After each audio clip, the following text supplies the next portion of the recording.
बुद्धिमान मंत्री की कहानी।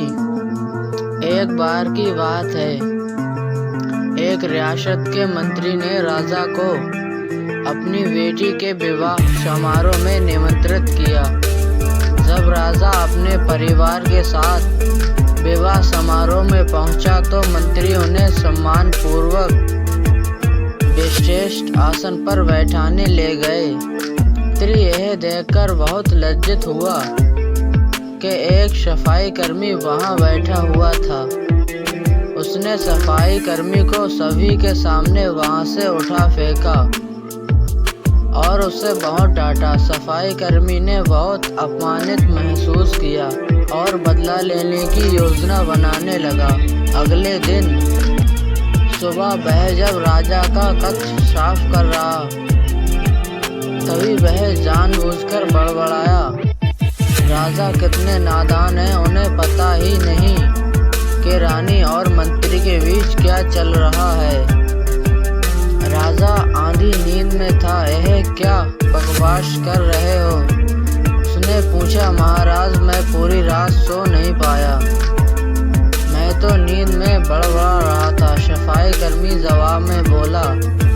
हालांकि उसकी बात सुनकर राजा के मन में संदेह के बीज पड़ गए। राजा अब मंत्री से चिढ़ने लगा और समय समय पर अपमानित करने लगा। एक दिन तो उसने द्वारपालों से यह तक कह दिया कि मंत्री को महल में घुसने ही ना दें। मंत्री राजा के व्यवहार से बहुत चकित था, लेकिन कुछ विचार करने के बाद उसे समझ में आ गया कि सफाई कर्मी ही इसके लिए जिम्मेदार हो सकता है। मैंने उसका अपमान किया था और उसी का उसने बदला लिया है। अब मुझे उसे दोबारा प्रसन्न करना होगा, तभी वह राजा की निगाह में मेरा सम्मान दोबारा दिला सकता है। मंत्री ने सोचा। एक दिन उसने सफाई कर्मी को अपने घर भोजन पर आने का निमंत्रण दिया और कहा, मेरे दोस्त, मुझे माफ कर दो, मैंने तुम्हारा अपमान किया था। मुझे गलती का एहसास हो गया है। इन सुंदर कपड़ों को उपहार के रूप में ग्रहण करो। चलो मेरे साथ भोजन करो। सफाई कर्मी प्रसन्न हो गया। वह सोचने लगा, मंत्री तो अच्छा आदमी है, मैंने ही उस दिन गलती कर दी थी।